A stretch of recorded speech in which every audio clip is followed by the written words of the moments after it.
Hello and welcome to our special coverage of the Russian invasion of Ukraine. I'm Ladia Karidulwale, the headlines. Turkish and Ukrainian officials say the first shipment of Ukrainian grain has left the Black Sea port of Odesa. There were reportedly heavy Russian...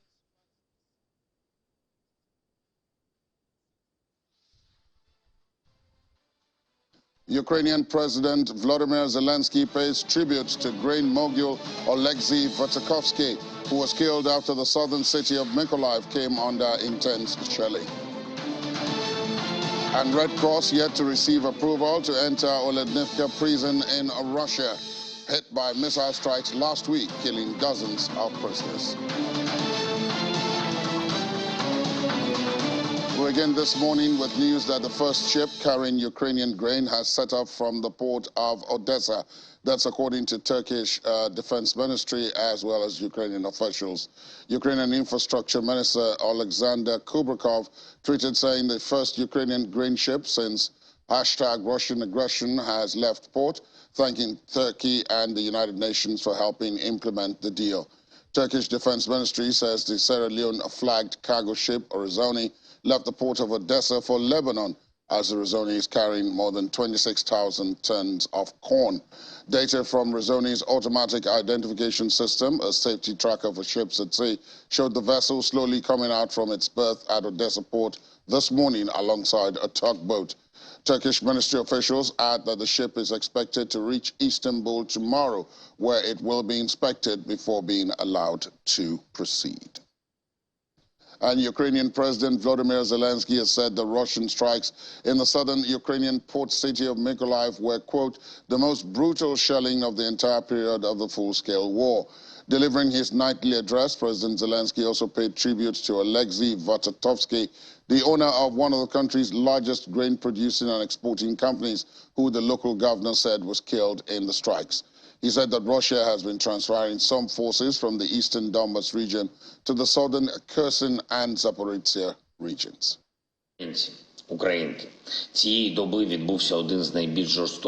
Ukrainians in the last 24 hours, Mykolaiv and the region has experienced the most brutal shelling of the entire period of the full-scale war. Dozens of missiles and rockets. The occupiers hit presidential buildings, schools, social infrastructure, and industrial facilities. The Russian strike took the lives of Oleksiy Vatykovsky and his wife Riza, the founder of one of the largest agricultural companies of Ukraine, Nibelan, a hero of Ukraine. My sincere condolences to the family and the friends of the couple. It is exactly such people, such companies, our Ukrainian South, that guarantee the world's food security. It has always been so and will be so again. The Russian terrorists should not even hope that they will be able to destroy the social and industrial potential of Ukraine and walk through the ruins. Ukraine and our people, our capabilities are definitely more powerful than any Russian missiles and shells. Now the Russian army is trying to strengthen its positions in the occupied areas of the south of our country, increases activity in the relevant areas. Part of the Russian forces are transferred from their positions in the east to the south, to the Kherson region and the Zaporizhzhia region. But this will not help them there. None of the Russian strike goes unanswered by our military and intelligence officers. The armed forces of Ukraine are ready to respond to any new activity of the occupiers. Yesterday, as we've been reporting, one of Ukraine's richest businessmen, Oleksiy Vatykovsky, and his wife were killed in a Russian shelling of the southern city of Mykolaiv. Its mayor, Alexander Senkevich, said it was probably the heaviest Russian bombardment of the city so far, and the city has been hit repeatedly since the Russian invasion began on February the 24th. President Volodymyr Zelensky's office said he believed the businessman was targeted by Russian forces. There was also damage to a hotel, a sports complex, 2 schools, and a service station, as well as numerous homes. And Russia has said that it had invited United Nations and Red Cross experts to probe the deaths of dozens of Ukrainian prisoners held by Moscow-backed separatists. Ukraine and Russia have traded accusations over a missile strike or explosion last week that appeared to have killed dozens of Ukrainian prisoners of war in the frontline town of Olenivka in eastern Donetsk. The East International Committee of the Red Cross condemned the attack and said it had not yet received permission to visit the site, while adding that it was not its mandate to publicly investigate alleged war crimes. A statement from the body read, "Families must receive urgent news of and answers on what happened to their loved ones. The parties must do everything in their power, including through impartial investigations, to help determine the facts behind the attack and bring clarity to the issue." Meanwhile, angry relatives have blamed Russia for the destruction of the Olenivka prison, killing dozens of Ukrainian prisoners of war. The relatives gathered in Kiev and demanded justice for their loved ones. Svetlana, a mother of a Ukrainian prisoner of war who surrendered in Mariupol, said Russia was responsible for the strike. The wife of another prisoner of war, Ayana, said she did not believe that Ukraine struck the prison with US-made HIMARS missiles. If those had been HIMARS missiles, the aftermath would have looked much worse. I think this was done on purpose by Russia. Ukraine said Russia carried out the strike to falsely incriminate Kiev. Undermining experts working with pro-Russian troops have cleared dozens of butterfly mines in Donetsk. The central area of Russian-backed Donetsk was dotted with the explosives after what the local administration claimed was a strike by the Ukrainian artillery, leaving the small but dangerous devices strewn around the city. According to the head of the headquarters of the Territorial Defense of the Donetsk People's Republic, Alexei Kulemzin, another city resident was badly hurt on Sunday after stepping on the explosives, bringing the recent numbers of injured to 4. Butterfly mines are, however, difficult to see in grass or on the ground and pose a threat to civilians, especially children and the elderly. Russia's foreign ministry says several NATO member states are quietly supporting Kiev's efforts to sign up foreign mercenaries to fight in the ongoing conflict with Moscow. Vladimir Tarabrin, who heads the Department of New Challenges and Threats at the ministry, says Russia is closely monitoring the recruitment of foreign citizens carried out by the Ukrainian authorities with the quiet support of some NATO countries to conduct warfare in eastern Ukraine on the side of the Kiev authorities. Tarabrin also alleged that NGOs as well as Ukrainian diplomatic missions overseas are involved in hiring mercenaries, adding that such actions by Kiev are a violation of international agreements, including the 1961 Vienna Convention on Diplomatic Relations.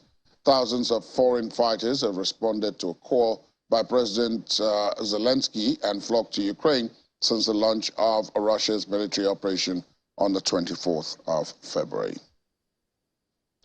U.S. troops recently deployed to NATO's eastern border carried out exercises with their Romanian counterparts at an air base near the Black Sea coast.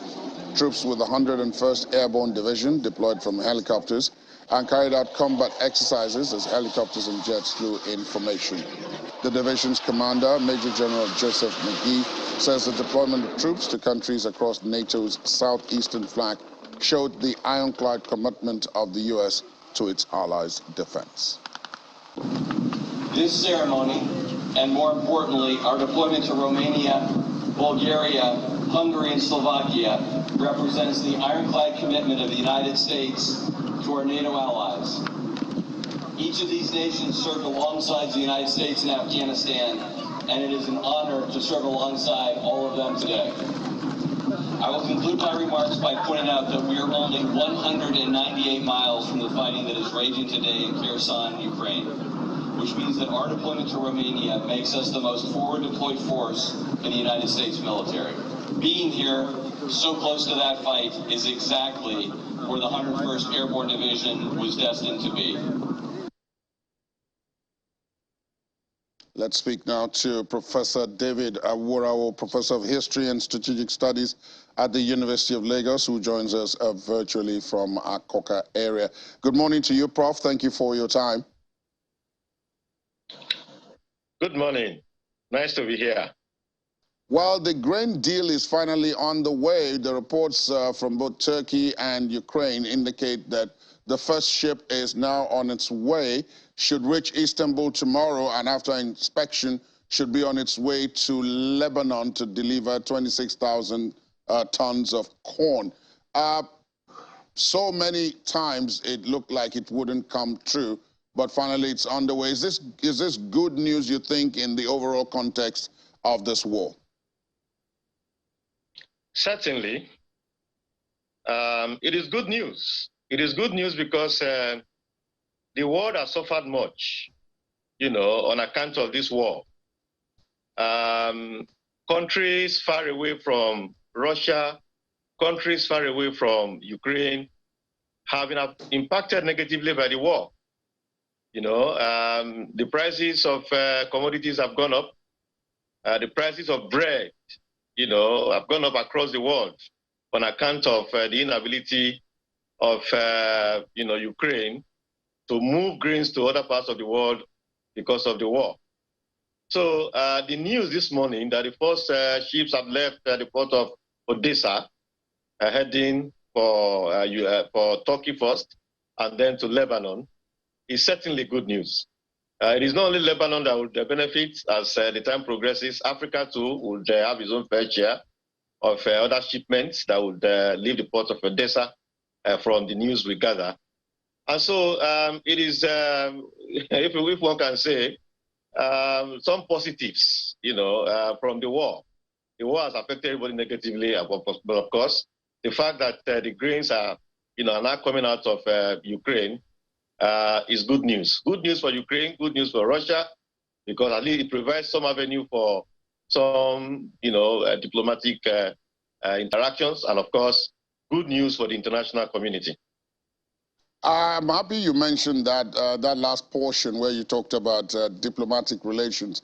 There's no way this deal would proceed without some level of interaction between Ukrainian and Russian officials in particular, and then with Turkish and United Nations officials, at least in the joint coordination center, which is in Istanbul, where the ships have to go for inspection before going through. Do you think, as some have suggested, that perhaps this joint coordination center should be or could be the start of possible negotiations for the broader war itself? I mean, if these officials are interacting on a daily, hourly basis to coordinate all this movement, perhaps trust can be built and we can move on to substantive peace talks about this crisis.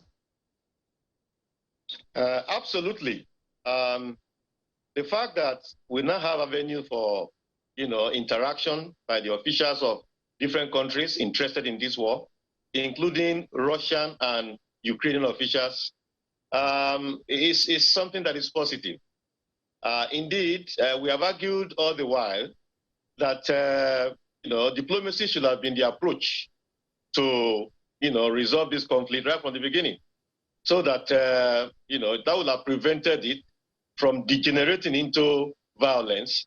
Unfortunately, diplomacy was not given the opportunity to, play out the way it ought to, and now we are in a war. Ultimately, the war will be resolved through diplomacy. Usually, it is when diplomacy fails that countries go to war, and wars are brought to an end always also through diplomatic engagement.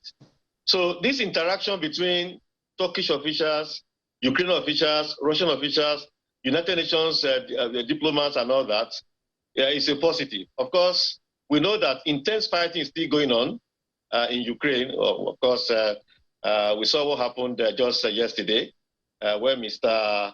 Vadatorsky was killed, the rich businessman, Ukrainian businessman, who incidentally is linked to grain production and grain exports. On the day when grains are leaving Ukraine for other parts of the world, just the day before, Mr. Vadatorsky is killed. So, but all the taken together,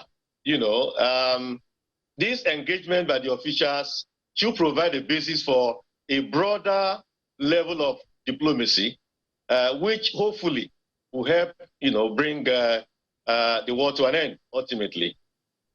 Let's look at some of the other parties that are in this crisis. I mean, the war is being fought between Russia and Ukraine. But as we both know, there are other parties on both sides.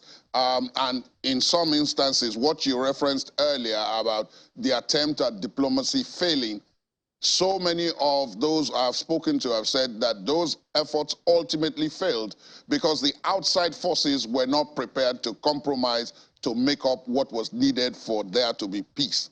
Now, is there anything on the horizon that shows that that situation has changed? I mean, on the side of Ukraine, you have NATO and you have the EU principally. On the side of Russia, even though there's public denial of it, you have countries like India, you have countries like China and so on, which are providing some form of leverage, if not assistance, for Russia in this crisis. Do you think those outside countries would probably allow there to be peace, especially given their own sub-interests in allowing this situation to continue? Yes, you are very correct that outside external influences, contributed to the outbreak of the war. If the outside influences had focused more on diplomacy, granting concessions, perhaps a compromise might have been reached that would have led to the prevention of the outbreak of the war itself. These external influences have contributed to not just the outbreak of the war, but the escalation of the war itself. And these influences will need to, make a transition from military support for, either side of the conflict to diplomatic engagement. That is what needs to happen. It is true they all have their interest. The United States has its interest. It wants NATO, it wants Ukraine to be in the, Western, liberal, capitalist, democratic system, while the other countries also have their interest. China, India, also have their interest in trying to, maintain some influence in Russia. These entrenched positions, are what we need to subfeder for diplomatic engagement that will be constructive to take place to bring the war to an end. And at the moment, and that's the reality we are confronted with, there doesn't seem to be a serious movement towards that direction yet. And so what we can conclude for the moment is that the war will likely drag on for quite some time. Ukraine has enough support now to be able to hold on for quite some time. And Russia, that was thought to run out of steam very quickly, Russia is not also running out of steam anytime yet. As we can see from the invasion, from the escalation of attacks on different parts of Ukraine the past couple of days, including Kyiv. Kyiv had been abandoned for months. All of a sudden, just a few days ago, Kyiv too came under attack. What that suggests is that there will likely be some, long-drawn war at some point, and that is what we're encouraging the allies to do, those who are taking sides on either side, to subfeder, to enable their support to transit from military hardware and the rest of them to diplomacy, so the war can be brought to an end. That is the hope of all independent lovers of peace. Professor Awarawo will say amen to that, and thank you so much for your perspective and time this morning on the program. Thank you very much. After the break, United Kingdom orders foreign companies to register owners as part of crackdown on Russian oligarchs. Join us again.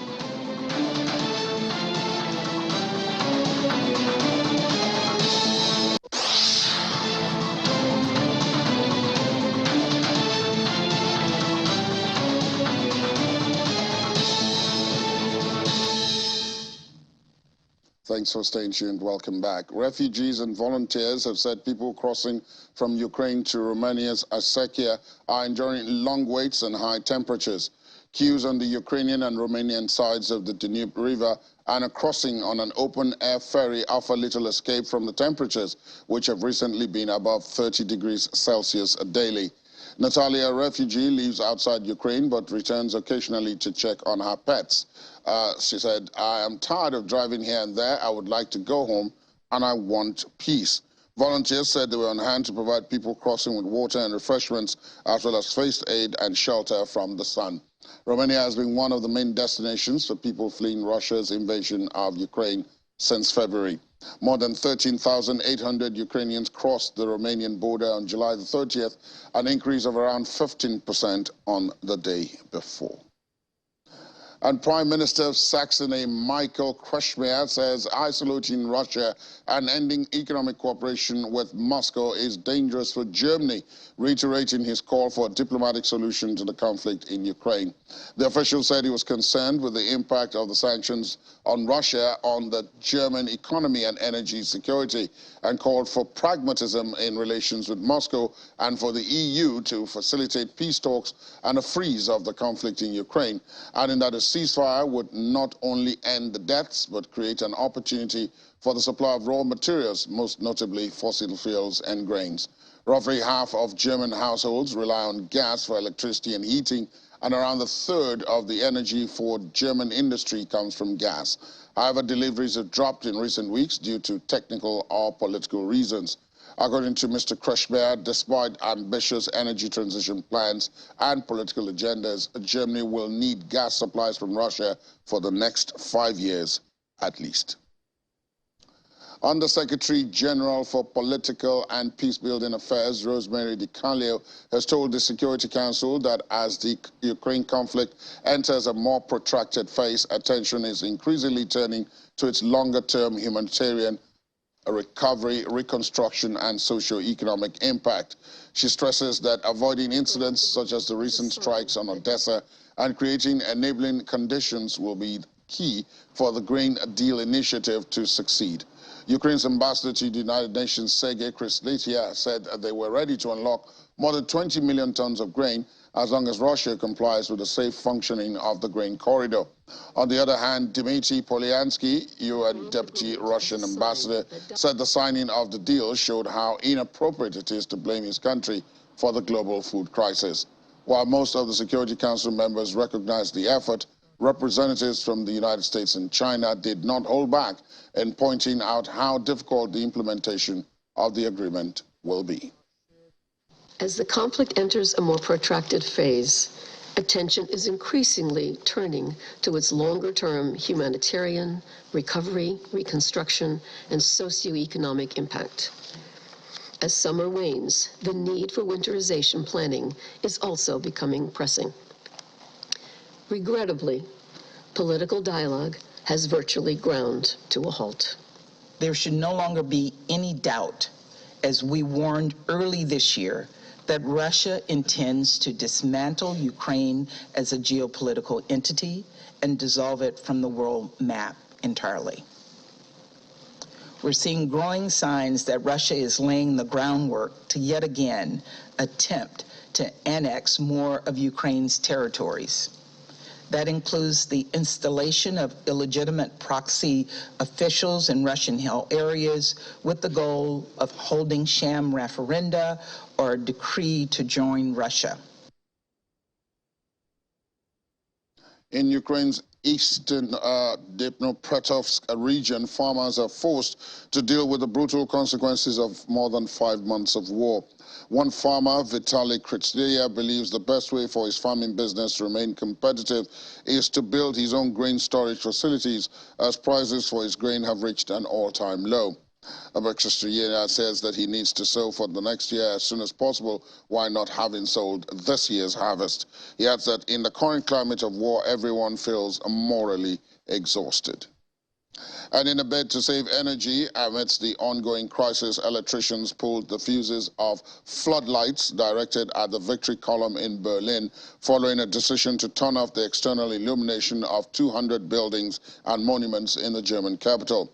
Germans are bracing themselves for spiking energy prices and looming energy outages in the wake of the Russian war against Ukraine and EU sanctions against Russia. Russian gas deliveries account for up to 60% of German industrial and private demand.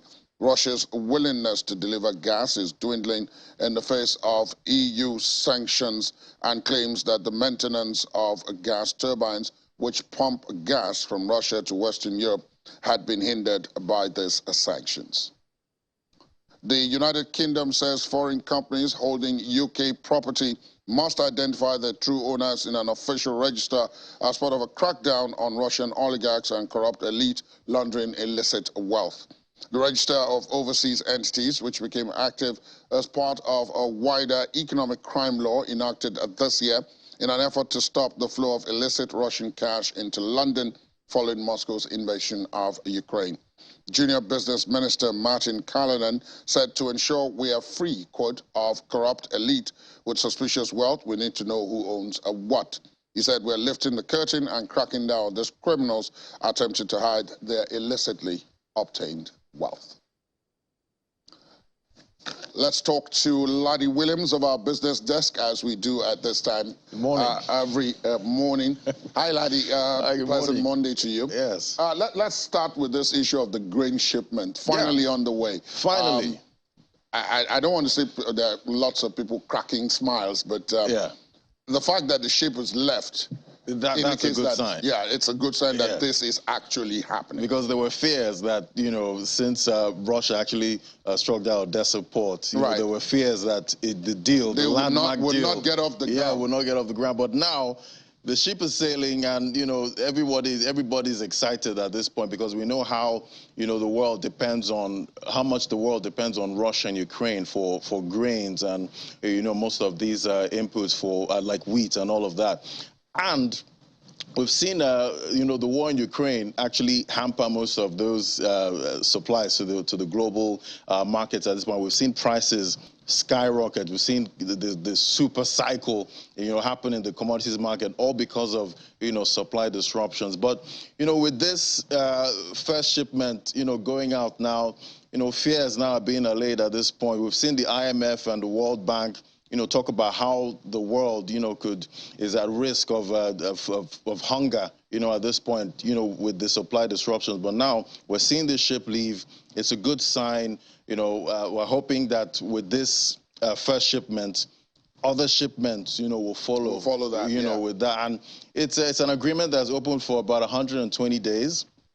And there's also an option for renewal, you know, once the 120-day, you know, elapses. So it's a good sign. We should see, you know, grain prices actually come down, you know, at this point, significantly, you know, at this point, because we know how the traders like to, you know, trade on sentiment. Right. Yeah, at this point. So we know at this point now they're selling off, and we'll see prices, you know, come down. And, you know, most of the countries that have been struggling with, you know, grain supplies at this point now would, you know, start getting those grains once, you know, the ship actually docks, and, you know, we start seeing all those. See the physical, the physical, all the actual movement. Exactly, but it's a good sign. It's a welcome development, you know, and, you know, it signifies that we're not that much at risk, you know, at this point. Let's just hope more shipments actually are allowed to move and they actually go to their destinations. Right. Now, the dollar is at a 6-week low to the yen. What's that about? Yeah, so we've seen the dollar, you know, have an incredible run, you know, this year. It's up about 16%, you know, against a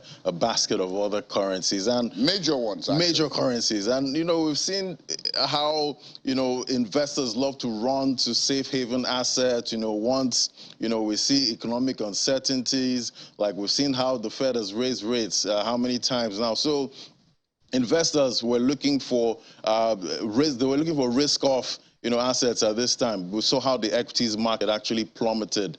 You know, we've seen the S&P, other markets in bear territory at the beginning of the year. All of this because of a strong greenback. And at the end of the day, when you see your portfolio, you know, is going down, you're losing money with most of your assets, you run into cash. And we've seen that happen, and that has strengthened, you know, the dollar this year.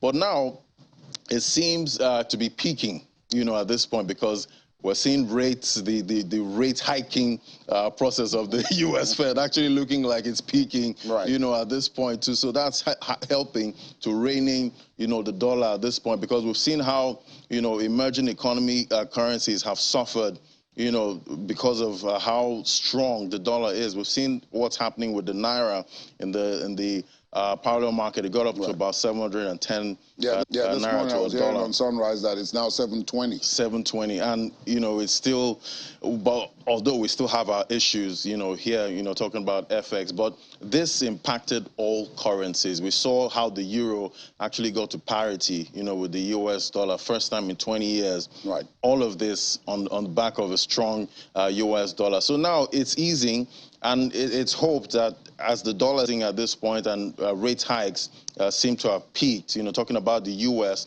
hopefully we can see the equities markets, global equities markets start to, go up in the green.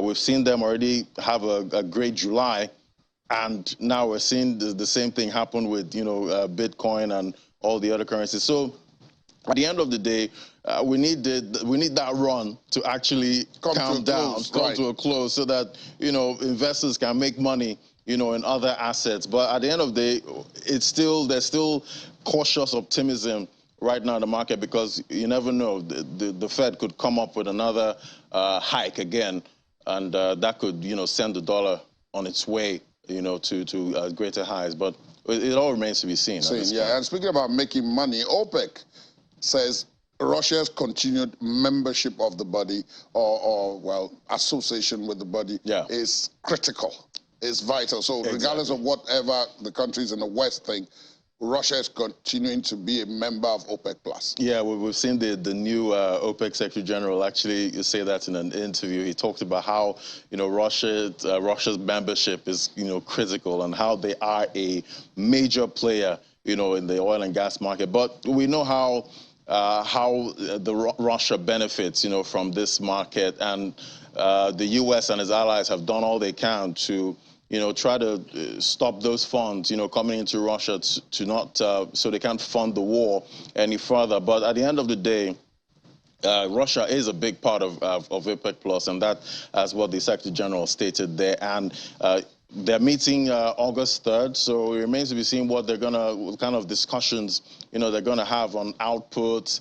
At the end of it, we've seen how the U.S. are trying to get more oil into the market so that oil prices can come down. But it seems oil prices seem to be, tending downward, at this point. But at the end of the day, if supply disruptions come up again in the market, we'll see oil prices start going up again. So they are an integral part of OPEC+, talking about Russia. But we've seen how the U.S. and its allies, they want to cap their prices, make sure they're not able to sell. But at the end of the day, OPEC is saying they're not in competition with Russia. But more importantly, that's not really working, because Russia is finding new markets. Exactly. Albeit at some kind of discount because of the situation, but they are finding new markets. They're selling far more to India, they're selling far more to China, and a couple of other countries like that. Biggest importers of oil. So at the end of it, they're getting that money in. Exactly. And now let's talk global markets, shall we? Last week was kind of topsy-turvy. If you take the markets in Europe, first they did and then at the end of the day they had so what's the outlook? So it was quite a better month, shall I say, for July. Talking about July overall for these markets, because we saw the US Dow Jones Industrial Average, the S&P 500, and the Nasdaq actually close in the green. On Friday, it was a good close. Investors made money, and we saw that also happen with Bitcoin. We saw Bitcoin get as low as $18,000, even lower, touch about 17,009 or so. But now we've seen Bitcoin rebound to a high of about $24,000. But all that happened. With the rate hike we saw, it was 75 basis points. It was dovish to investors, but because they were expecting at least 100 basis points, right. But they saw 75, and the markets actually reacted to that. It was all green. The investors they went on a buying spree, at that point, and we saw how the markets actually, reacted and closed in the green.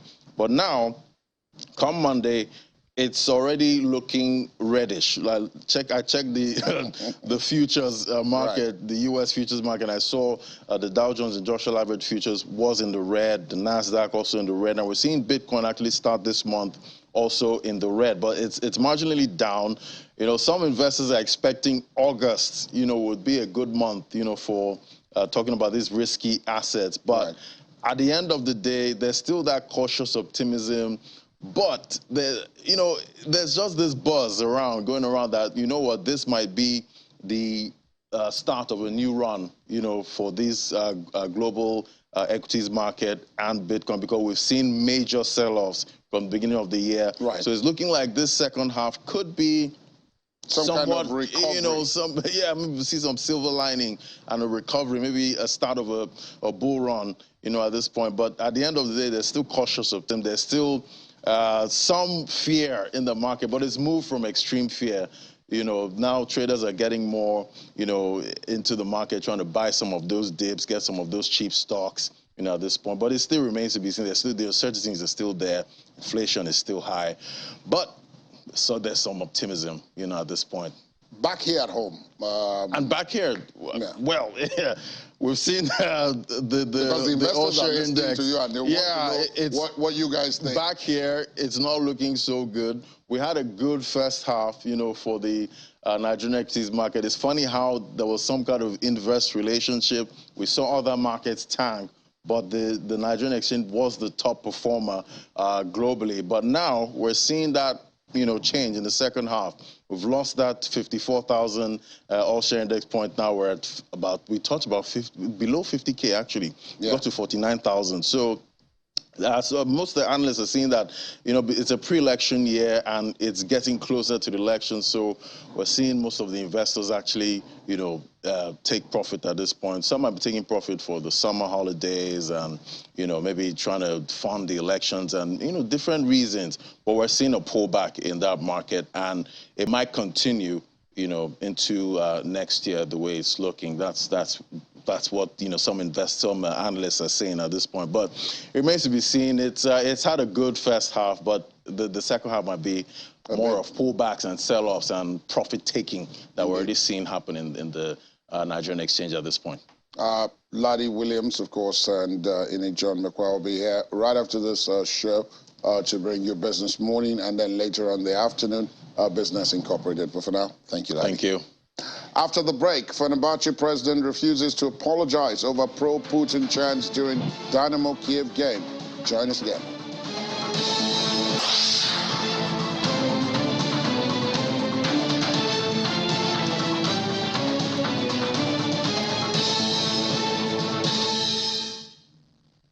Thanks for staying with us. Welcome back. Let's talk now to Director of Geneva Center for African Security and Strategic Studies, David Otter, who joins us virtually from the British capital, London. Morning to you, David. Thank you for your time. Good morning. Thank you. Let's unpack some of what we've revealed this morning. First of all, the Ukrainian grain deal is underway. The first ship is on its way to Istanbul. I see you crack a slight smile there. Did this have come to you as some kind of surprise after everything we have heard about this deal and about the possibilities that it wouldn't happen? I mean, I'll smile because, of course, this is a welcome news. Of course, Razoni has landed, which is it happens to be a Sierra Leone flagship as well that is headed to Lebanon, and I think this is really a great leap forward in terms of peace and negotiations within the 5 months period that we've seen this crisis. So I think it's a very important, you know, step forward. But we've got to be very careful here because, of course, we're looking at how sustainable is this going to be, or perhaps, you know, is Russia using this, you know, as a way to demonstrate in the short term that this is what we are capable of doing. We're capable of having this kind of a deal, and then it shuts it down, you know, thereby making a very strong point that it does have indeed the power to weaponize food as the West, you know, has labeled it, or perhaps, you know, as Russia calls it, you know, the impact of the Western-backed economic sanctions. So, you know, good news that, but again, it's a short-term deal. You know, we're still yet to see how this is going to be sustainable, but so far so good.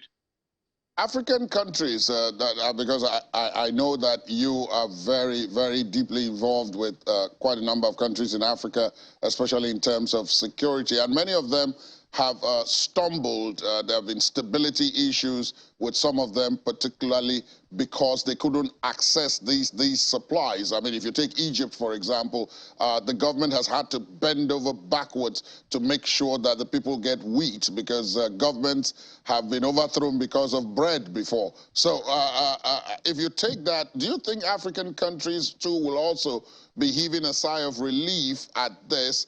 And what lessons, if any, they learn about their own security, particularly in terms of food, from this situation?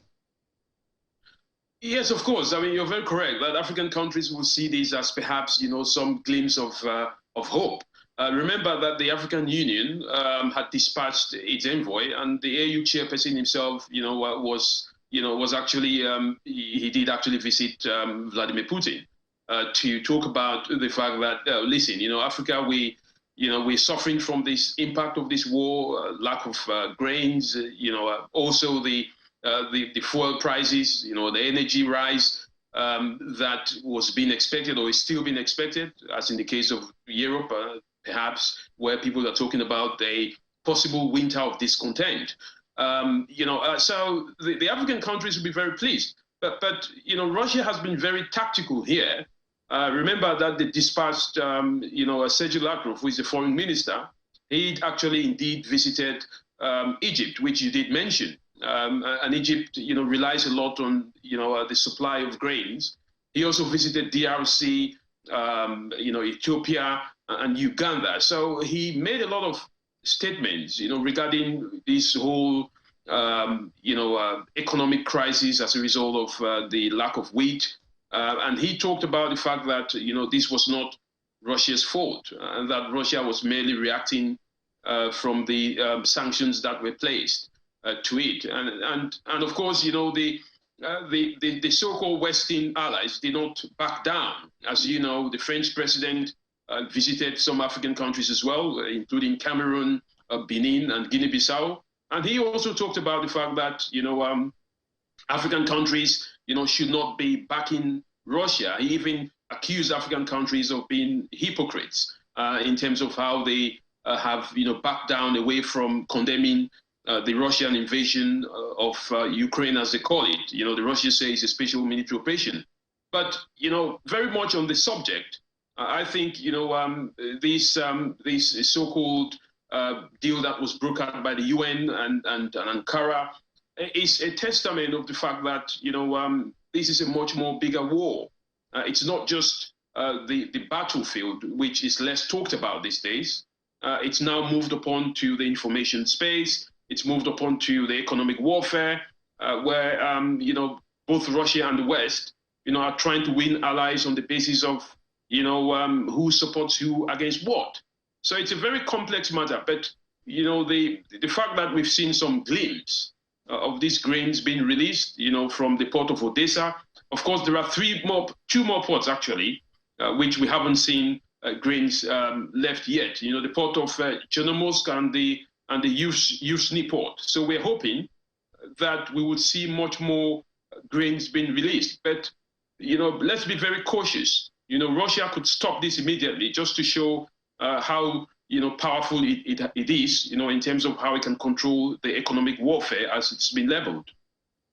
Indeed. I've got about 60 seconds just to ask you this question. How much of a problem do you think it is that while this is going on, the war is also going on? I mean, yesterday we had the grains billionaire Tatovsky killed in a Russian shelling of Mykolaiv. At least that's what the Ukrainians say. How much of a danger are these ships, which are leaving Odessa and the other two ports you mentioned, going to be facing, passing through the demined corridor and then being hit by any kind of artillery from either side? As of now, there has been a very clear agreement in terms of which ports, have, a free passage. Of course, this is Russia's own accusation that, some of the passages have been mined. The Ukrainians have denied that. But of course, we know how that works. But it's been very clear. There are timelines. there are very clear passages which has been, and ports, which have been earmarked for this particular peace deal. And that's why you saw missiles being rained, as early as yesterday in the Ukrainian port of Mykolaiv, which, killed, one of the billionaires in Ukraine, apparently. Again, it's down to both parties. It's down to Russia, it's down to Ukraine, and Ukraine's supporters, that is the West. But let's see how it goes. But again, complex war. Indeed, complex war indeed. And as you said, we'll be keeping a very close eye on it. David Otto, thank you, my friend, and do stay safe. Thank you. Let's take a look at the sports news emanating from this conflict. One of Finland's best volleyball players, libero Lauri Kerminen, has been suspended from the national team because he's continuing a club career in Russia. Kerminen plays for Russian champions Dynamo Moscow, something which has caused unease in Finland given Russia's war in Ukraine. Finnish athletes competing in the Continental Hockey League, which is largely based in Russia, have been warned that continuing to play there is likely to end their international careers. And Turkish club Fenerbahce will not apologize to Ukraine for an incident being investigated by European football governing body UEFA. Fenerbahce were knocked out of qualification for the Champions League midweek when they lost 2-1 to Dynamo Kiev at home. When Vitaly Bielyarsky scored the opening goal for the Ukrainian side, a celebration that was deemed provocative by Fenerbahce fans resulted in them chanting the name of Russian President Vladimir Putin. Fenerbahce President Aliyev accused UEFA of inconsistency, demanded that sports be kept out of politics. Koch added that UEFA didn't allow the Turkish national team to wear black armband after the October 2007 Cernak ambush, but let Italy do so to mourn soldiers that lost their lives in Afghanistan. And finally, on the program this morning, Russia celebrated its Navy Day with annual parades across the country, including the main one in the city of St. Petersburg. This year's event marked 350 years since the birth of Peter the Great, the 18th century Russian emperor, who created the country's first regular navy and founded the city that bears his name, which is now Russia's second largest. The parade was led by a full-sized replica of the ship of the line Poltava, one of many vessels ordered by Peter the Great. The landing ship, Ivan Pasko, was carried aboard Peter the Great's wooden sailboat dubbed the grandfather of the Russian Navy. The historic vessel is normally kept at the Central Naval Museum of St. Petersburg. The four-masted Babik Sedov, one of the world's biggest sailing ships in operation, also took part in the celebration. The 100-year-old vessel, which is still used to train sailing crews, was built in Germany and handed over to the Soviet Union as part of World War II reparations. Thanks for being with us. That's our program this morning. We'll have an update at 5 p.m. during the World Today at that time. Do watch out for that. For now, do have a pleasant day and week ahead. Good morning.